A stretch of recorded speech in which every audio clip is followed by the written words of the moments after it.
आपके साथ में और रोहित कुमार, आप हैं न्यूज फॉर नेशन पर। बात करेंगे बिहार के गया जी की और यहाँ की सीटों पर क्या कमाल हुआ।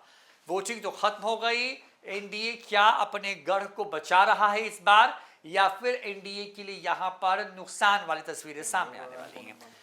गया जी की कई सीटें ऐसी हैं जहां पर जितन राम मांझी की पार्टी की किस्मत दाव पर है, बीजेपी की दाव पर है और तेजस्वी यादव की भी दाव पर है। यहां पर कमाल क्या होने वाला है, सब कुछ विस्तार से बताएंगे। अत्रि विधानसभा सीट से शुरू कर रहे हैं। यहाँ पर वैजयंती देवी आरजेडी की हैं, रोमित कुमार हिंदुस्तानी अवाम मोर्चा से चुनाव लड़ रहे हैं, देवांशु जुड़ रहे हैं हमारे साथ में। अत्रि विधानसभा में क्या खेल होगा देवांशु? देखिए, खेल यहाँ पर हो गया है बहुत, ऐसा तो लग रहा था ये सीट शुरू से ही जो है मतलब कि आरजेडी के सिटिंग विधायक का टिकट कटता है, उसके बाद वैजयंती देवी को जो है वो टिकट दिया जाता है।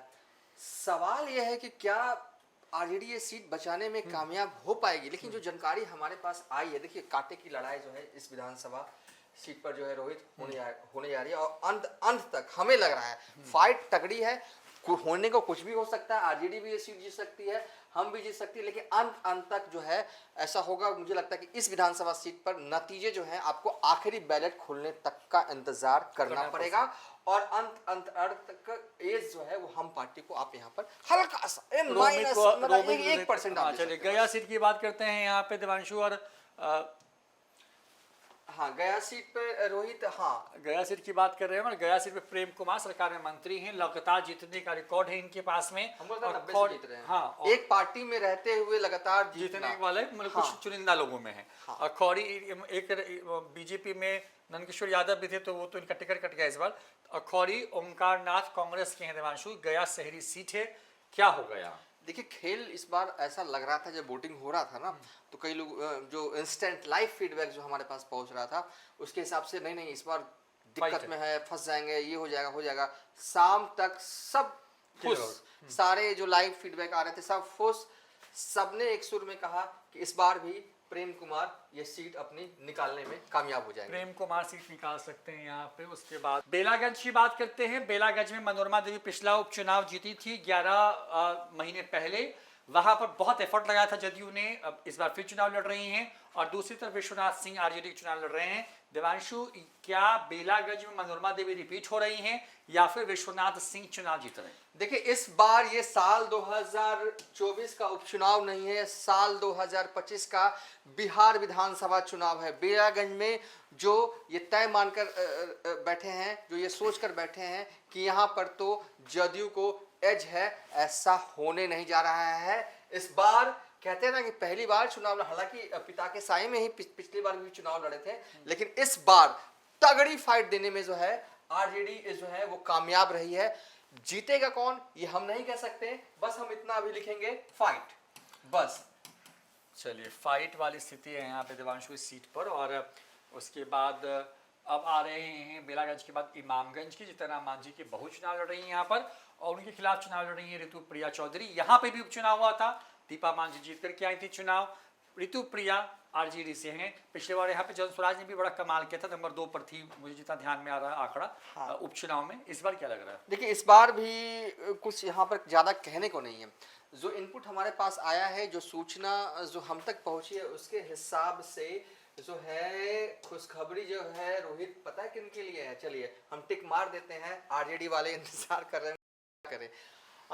इस बार भी दीपा मांझी को एक एज है, दीपा मांझी को भी एज है यहाँ पर। उसके बाद अब आ रहे हैं यहाँ पे बाराचट्टी विधानसभा सीट की बात करते हैं। यहाँ पे तनुश्री कुमारी आरजेडी चुनाव लड़ रही हैं और ज्योति देवी हम से चुनाव लड़ रही हैं बाराचट्टी विधानसभा। देखिए, यहाँ पर खेल पलटने वाला है। बाराचट्टी विधानसभा सीट ये झारखंड से बॉर्डर पर लगता है, मतलब कि बाराचट्टी से वो दिखता है, वो सत्यानंद भोक्ता वाला विधानसभा है ना, वो झारखंड में वो दिखता है। तो अभी ये जो है वो बॉर्डर वाला इलाका है और यहाँ से जो खबरें हम तक पहुँची हैं वो थोड़ा सरप्राइज कर रही है, लेकिन जो पहुँची है, जो हकीकत है वो ही है कि ये सीट अगर एनडीए लूट कर जाए तो कोई बड़ी बात नहीं होगी। यहाँ पर एक एज आरजेडी को जो है रोहित है, तनुश्री कुमारी को है यहाँ पर एज। बाराचट्टी की बात होगी। अब बोध गया सीट की बात करते हैं। कुमार सरबजीत सिटिंग विधायक हैं यहाँ पे और श्यामदेव पासवान लोजपा से चुनाव लड़ रहे हैं। चिराग पासवान की बहुत दिली ख्वाहिश थी कि बोध गया सीट से वो चुनाव लड़े। एक वक्त में कहते हैं कि कुमार सरबजीत को वहां पे खड़ा करने या एस्टैब्लिश करने में रामविलास पासवान की बड़ी भूमिका रही है। अब वहां पे मुकाबला जो है कुमार सरबजीत सिटिंग विधायक वर्सेस श्यामदेव पासवान में। देवांशु, हाँ, ये बोध गया रोहित, बोध गया में जो है, जो हमारे पास जानकारी आई है उसके हिसाब से हम ज़्यादा कुछ नहीं बोलेंगे, होने को कुछ भी हो सकता है। अभी के हिसाब से फाइट है, कोई भी ये सीट निकाल सकता है, आखिरी आवर में ही बैलेट खुलेगा तब ये तय तभी चीजें तय होंगी यहाँ पर क्या हो रहा है। सरबजीत वहां से लगातार जीत रहे हैं वहां पे, उसके बाद अब आ रहे हैं सिरघाटी सीट की, प्रमोद वर्मा है आरजेडी का, उदय कुमार सिंह है लोजपा से। देवांशु, शेरघाटी सीट पर ठीक है तगड़ी फाइट हुई है, जबरदस्त फाइट हुई है, लेकिन आरजेडी को यहाँ पर जो है रोहित एज है। आरजेडी को एज है इस सीट पर देवांशु। और अब इसके बाद आगे बढ़ रहे हैं हम लोग, नेक्स्ट टिकारी विधानसभा की बात कर रहे हैं। अजय कुमार दांगी हैं, ये आपको टिकारी विधानसभा आरजेडी की, और अनिल कुमार हैं सिटिंग विधायक भी हैं हमसे और टिकारी से चुनाव लड़ रहे हैं। इनके गाड़ी पर हमला भी हुआ था, कई तरह की तस्वीरें सामने आई वहां पर। देवांशु, टिकारी में क्या होगा, अनिल कुमार जीत रहे हैं या अजय दांगी जीतेंगे? मतलब कि देखिए वो हमला हुआ था, देखिए हमला किसी को भी नहीं होना चाहिए, लोकतंत्र में बहुत ही गलत हुआ था, ग्रामीणों ने जो है हमला किया था। लेकिन हम तो यही कहेंगे कि अगर वो हमला नहीं हुआ होता तो यहाँ कुछ और होता। लेकिन फिलहाल जो इनपुट हमारे पास टिकारी में आया है, गुड न्यूज़ है जीतन राम मांझी के लिए, हम पार्टी के लिए। अनिल जो है जी जो है वो ये सीट निकाल सकते हैं, प्रबल संभावना है। तो चलिए, टिकारी भी जीत सकती है। हिंदुस्तानी अवाम मोर्चा गुड़ुआ विधानसभा की बात कर रहे हैं और यहाँ पर इसको थोड़ा सा एडजस्ट कर लेते हैं यहाँ पे, एक सेकेंड। हाँ, उपेंद्र प्रसाद बीजेपी से चुनाव लड़ रहे हैं और वहाँ पे विनय कुमार आरजेडी से चुनाव लड़ रहे हैं। देवांशु, गुड़ुआ सीट पे क्या होगा? गरुआ पे जो रिपोर्ट आया, देखिए जो भी हम बोल रहे हैं ना, ऐसा नहीं है कि हम मतलब किसी को भी कुछ भी कर रहे हैं, बिल्कुल फिल्टर लगा के हमने रखा है। कई लोगों से हमने पूछताछ की है स्थानीय पत्रकारों से तो हम पूछ ही रहे हैं, हमारे अपने जो पत्रकार हैं, हमारे जो अपने जो संवाददाता हैं, और आज दिन भर ग्राउंड पर दिखा भी होगा, सबसे हम मालूमात कर रहे हैं, क्योंकि अलग अलग जो है वो मतदान केंद्र पर वो गए, तो ये फीडबैक एक लमसम मोटे तौर पर समझ में आ जाता है कि मन मिजाज इस विधानसभा में क्या, उसके आधार पर चीज़ें जो है हम बता रहे हैं। एक आध सीटों पर इधर उधर वेरी कर जाए तो अलग बात है, लेकिन ओवरऑल आंकड़े जो हैं जब 14 तारीख को आएंगे तो इसी के हिसाब से हमें लगता है कि आएंगे, और पहले भी आते रहे हैं। तो ये गरुआ में जो हमने जो फीडबैक मिला है रोहित, उसके हिसाब से आरजेडी को एक यहाँ पर एज है। आरजेडी को चलिए एज है। और ये अब आ गए हम लोग, अंतिम सीट है यहाँ पे वजीरगंज विधानसभा, और यहाँ पर चुनाव 3 लोगों की तस्वीर दिखा रहे हैं आपको।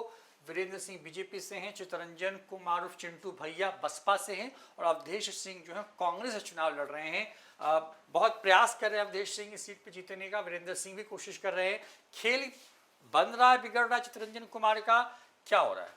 देखिए वजीरगंज में अवधेश सिंह जो है पुराने नेता हैं इलाके के लिए, मंत्री भी रह चुके हैं। चितरंजन कुमार जो कि बसपा के टिकट पर चुनाव लड़ रहे हैं, इन्होंने आके जो है वजीरगंज का सियासी माहौल जो है वो तपिश जो है वो बढ़ा दिया है। मतलब कि इनके चुनाव लड़ने से ऐसा लग रहा है कि कुछ भूचाल सा सियासी रूप से जो है वो मच रहा है, और जब 14 तारीख को नतीजे आएंगे तो कहीं ना कहीं चितरंजन कुमार की भी भूमिका, भले ये जीत ना रहे हों, लेकिन जो भी जीतेगा वो उसमें इनकी भूमिका तो रहने वाली। बहरहाल होने को कुछ भी हो सकता है, थोड़ा सा ही सही, लेकिन अपना गढ़ बचा लेंगे अवधेश सिंह, ऐसा इनपुट हम तक पहुंचा है। मुश्किल होगा इनके लिए भी, लेकिन बचा लेंगे जैसे तैसे। तो चले, गया कि हमने 10 सीटों की बात की, 5-5 लग रहा है फिलहाल, 6-4 भी हो सकता है। महागठबंधन को बढ़त दिख रही है इस पूरे जिले के अंदर में, फाइट में बहुत तगड़ी है। अब होगा क्या 14 तारीख जब ईवीएम खुलेगा तब, लेकिन हमने जो ग्राउंड रिपोर्ट्स थी, जो तमाम चीज़ें हमने टटोल करके खंगाल करके आपके लिए पहुंचाई आज वोटिंग के बाद, उसके हिसाब से ही लग रहा है कि इस जिले में 50-50 भी हो सकता है, 60-40 भी हो सकता है। महागठबंधन को ओवरऑल देखें तो गया में एक बड़ी बढ़त जो है वो दिख रही है। फिलहाल इतना ही देखते रहिए न्यूज़4नेशन। नमस्कार।